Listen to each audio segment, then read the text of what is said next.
On the move.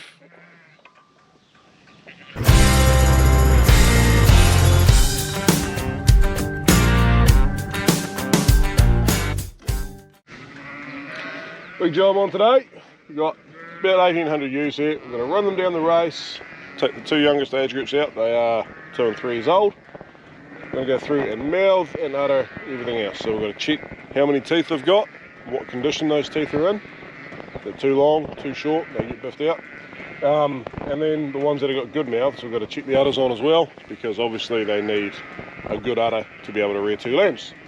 So yeah, fingers crossed there's not too many in there, because we've already got rid of a lot of the troublesome ones early on. Yeah, sort of a tricky one today. So we fell in numbers in the COVID year, and then the corresponding 2 years were very, very dry years. I shouldn't say drought, because compared to a lot of the country it's not a drought, but to us it was.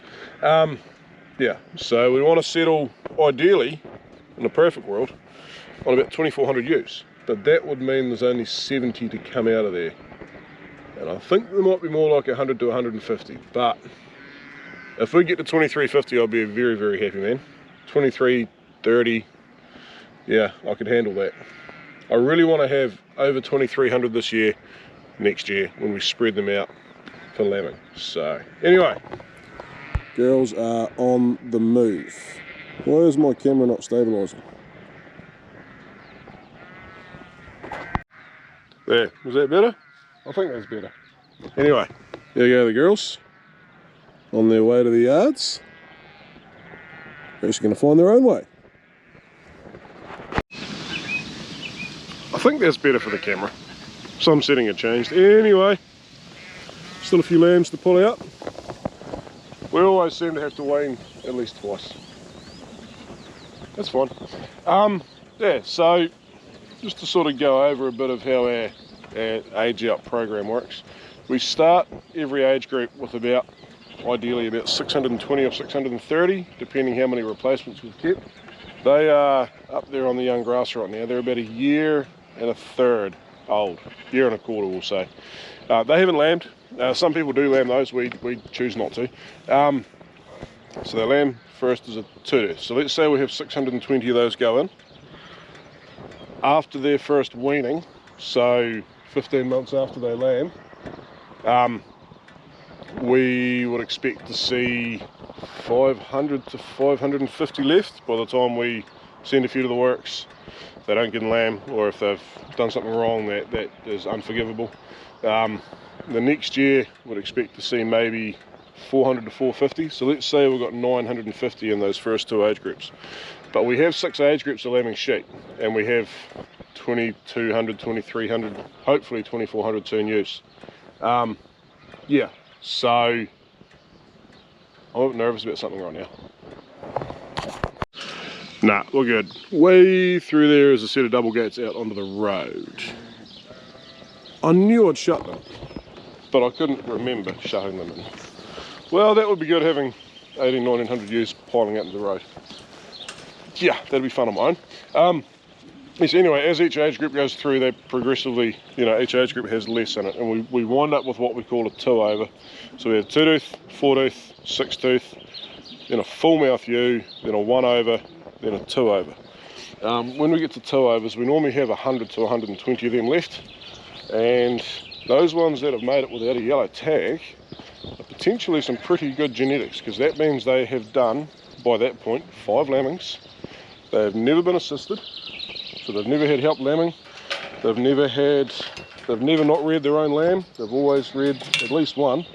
We are working on tracking scanning results anyway. With that set of scales that we've got, we've been using EID sheep tags, and yeah, the plan is that we're going to actually be able to record a lot of data to the individual, or some data to the individual animal.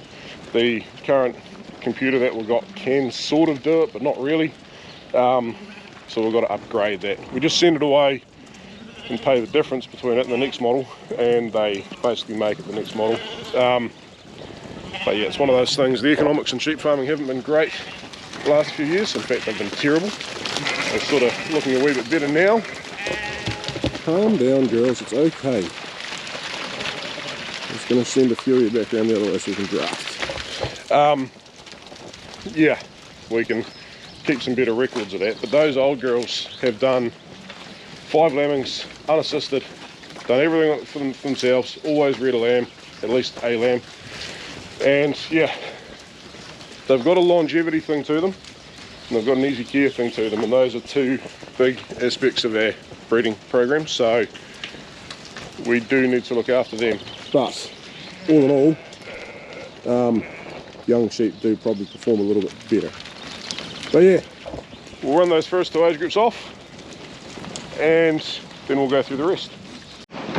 Right, it seems a bit counterintuitive, but I'm going to actually draft the 2 young age groups off, and they will stay in the yards.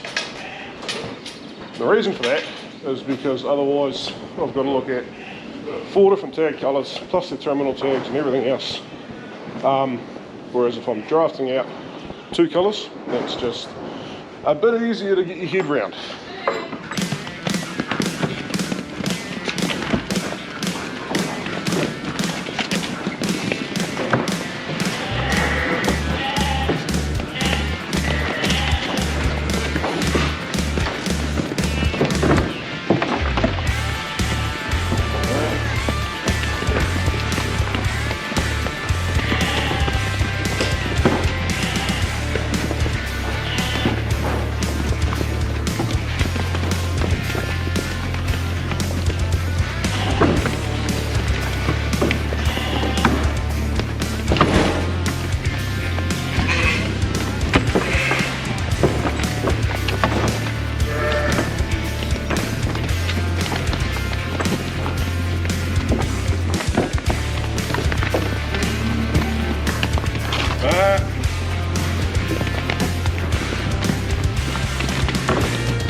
Right, just drafting the last few, I should say, the first cut.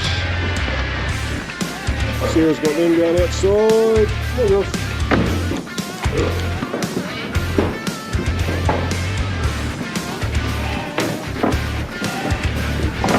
Ready.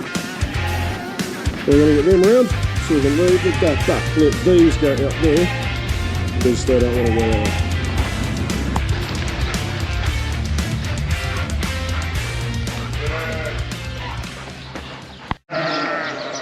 Well, that certainly thins the size of the mob to do out a wee bit.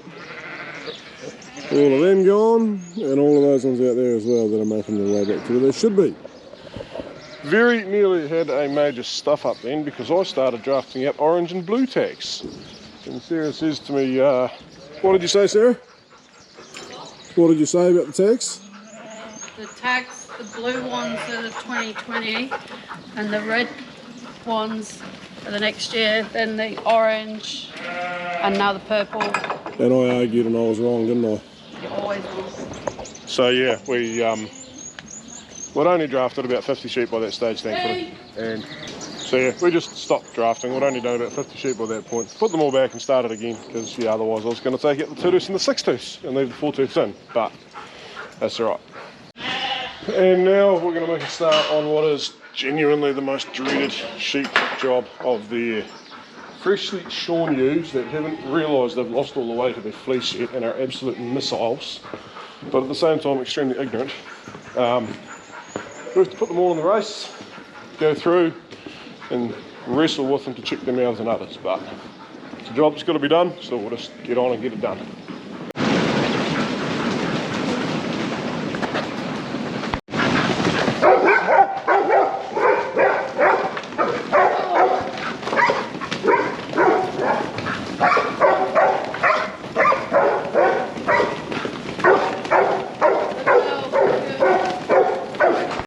Right, so what we're going to do, grab the mouth, pull the lips down, that's a perfect mouth. Check her udder, that's a good udder, that's fine, she's good. This one here, Yeah, I'm going to mark that one. We'll probably want to keep in here. There's an old girl in the late mud. Yeah, she's got to get out of. We're going to go through, leave it to about 900 years.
Oh well guys, it is now 2:45. It's one of those jobs that takes a while. It is the most dreaded, not the hardest job, but the most dreaded, most awkward job of the year when it comes to actually physically handling sheep. But anyway, the good ones are all out there. And we've got 99 out. We will have a go through them again because some of them will be fine to go in that early mob. They've just got bad mouths. Like if they're a fat sheep with a good udder, and when I say a bad mouth, if they've got teeth, but the teeth aren't up to Swedes. Swedes are, shouldn't say Swedes are hard on their teeth. Swedes wear their teeth down, and if they're a bit long, they can break them. But, I mean, we kind of want them worn down anyway, because years ago, long teeth were more of an issue than no teeth. But with very little teeth, or just a couple of teeth, a fat old ewe can get through winter quite well. It's only really winter we've got to worry about, if she's only wanted on grass. So there'll be possibly 20 there. If there's 20, I'd have to do some maths, but I think that would put us at 2,390. Now, there's still a mob of two-deuce with lambs. There'll be nothing to kill in there. And there's another mob, the lates. There might be 5 or 10 to come out of there yet, I don't know. And the dog tuckers are on the tally too, actually. So we might be more like 2360, 2370, but that to me is a bloody big success considering not last year.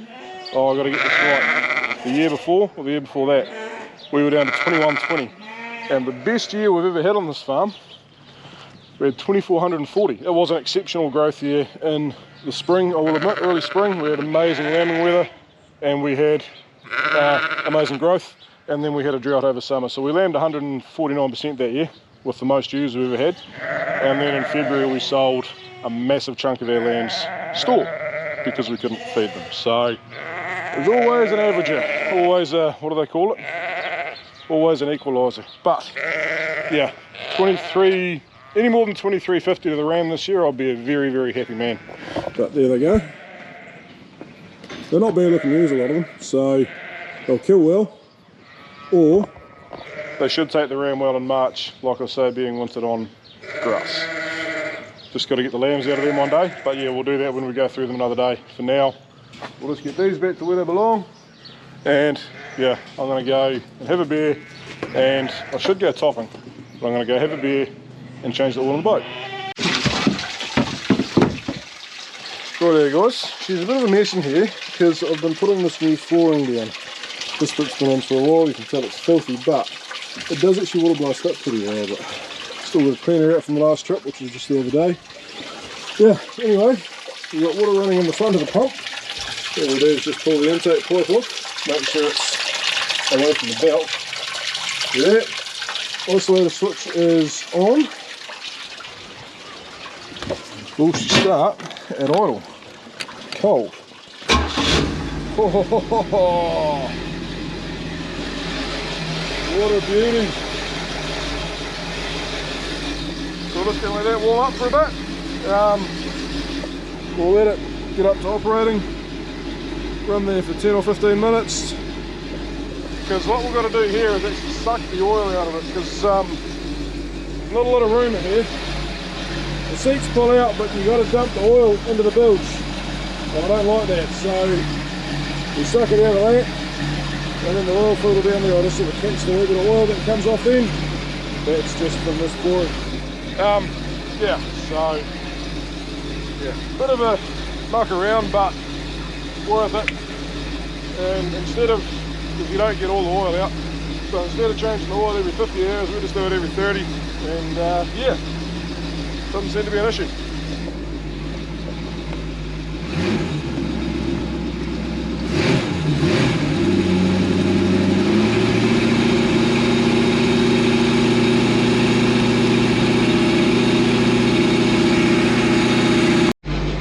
Well, it's about as warm as she gets, maybe a little bit more, but running for a good 10 minutes now, so oil should be warm enough. Pressure hasn't come back much. That's good, that's expensive that, but anyway. We'll go and get the oil sucker. Right, now the bigger hose we can fit down there the better. At the moment this is the biggest hose we've got that fits. So we'll stick it all the way to the bottom. Touching there. Now there's a trick to this. I think you use the biggest one as an extension from memory. There's that appearance to it, it's been used. Stick that on there, and then that goes way down in there. There we go. Make sure it gets a good seal on it. And then we pump up the vacuum. Now this will take a long time, but you don't have to be there. There we go, she's coming out already. Look at that. Filling the hose up.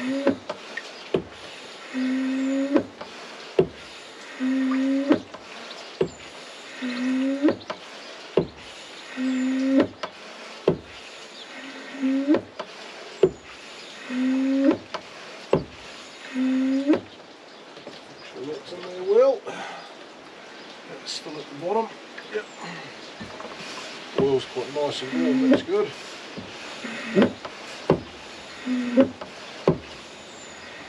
We're sucking her out quite quick here actually.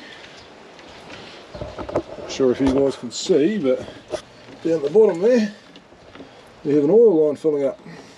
Well, an oil line creeping up I should say. Which is good. So all this does, this is a vacuum pump, creates a whole lot of vacuum in here and it just sucks the oil straight in. Sucks it out here obviously, so yeah. I think last time I got 3 litres out and I think the old girl holds about 3.7. So it's not perfect, but like I say, oil in the bilge sucks because we've got the tiny little drain hole at the back to get it out of. So yeah. Right guys, I don't know if this is going to work or not, but if it is, you'll see it, and if it isn't, you won't. That oil filter is stuck on there incredibly hard for some reason. They always do it on this, whether it's something to do with the heat. Well, boat motors run pretty hard and the oil gets pretty hot. Or what it is, I don't know. But I cannot find my oil filter wrench, and I've just realised I put that through there the wrong way. Bugger. Right, we'll try that again with the strop and the handle the right way. Well, the right way for this job. There's nothing really very right about it, but we're going to try something. We'll go that way.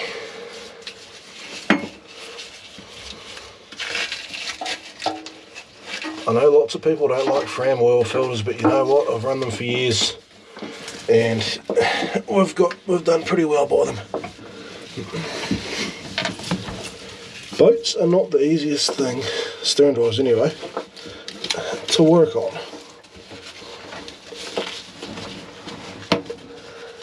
Get up behind there, you.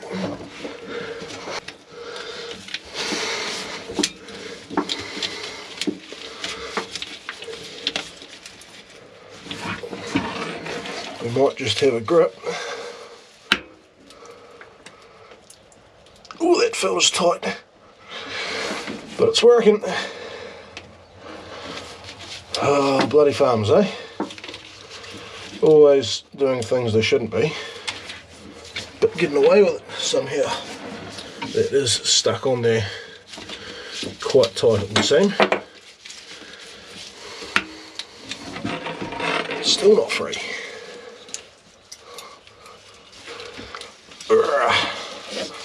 Surely now we're away. There we go.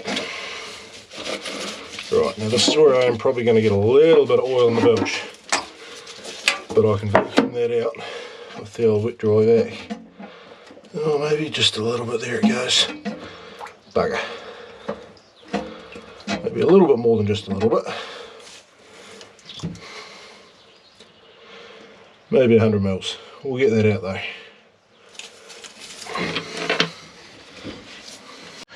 Right, now I'm not too worried what your opinion is on whether or not to pre-fill an oil filter. Where it's practical to do so, I do. Where it isn't, I don't. Now I have already checked to see that there's not an O-ring left on there from the other filter. I'll show you how tight I do this up. It's still pretty loose. Like, I'll go to about one more. There, maybe a little bit more. There. And that's all we do. Yep, done. Now I'm nervous, I've said that. But definitely only hand topped. There we go. And then they become that hard to take off. But if that comes off when we're moving at speed, at 4,000 revs, by the time you see on the gauge you've got no oil pressure, even if you're looking at it when it happens, it's way too late. You're toast. And if you're real unlucky, that thing, where are we? That thing will put a hole in the side of the block, and the piece of metal that does that will possibly even put a hole in the bottom of the boat. Unlikely in this, but it could happen. So we don't want that, so we make sure that's done up tight, but not stupid tight. Right, let's see how good we are here. It's a long way to drop it.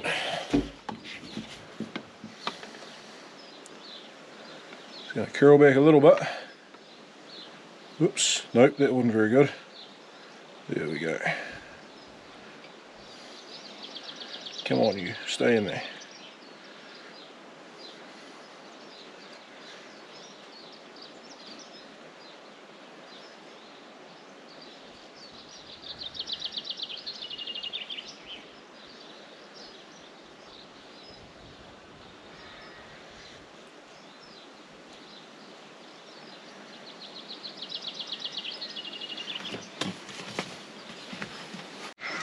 Not even on the dipstick yet.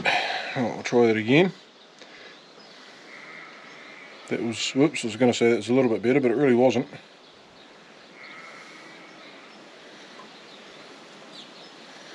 I should just get a funnel, and I wouldn't have to vacuum the oil out of the bottom of the boat.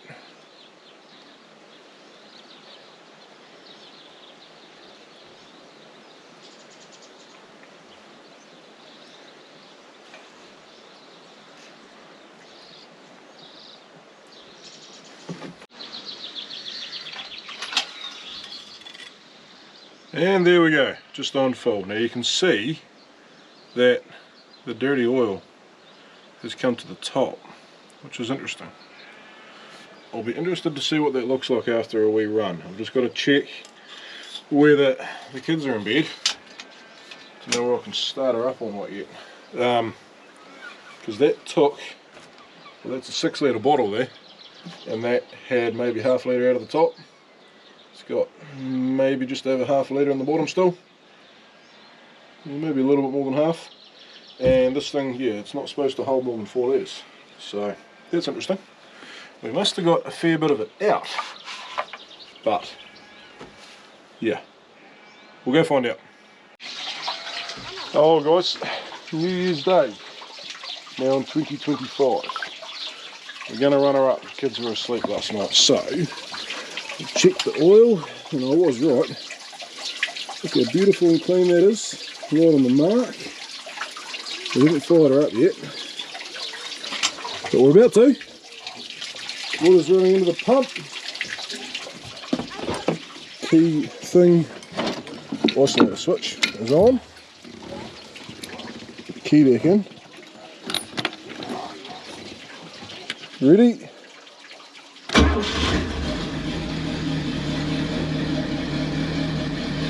There we go.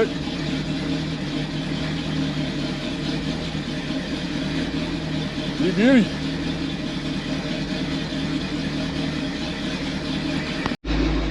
Up to operating. Bingo.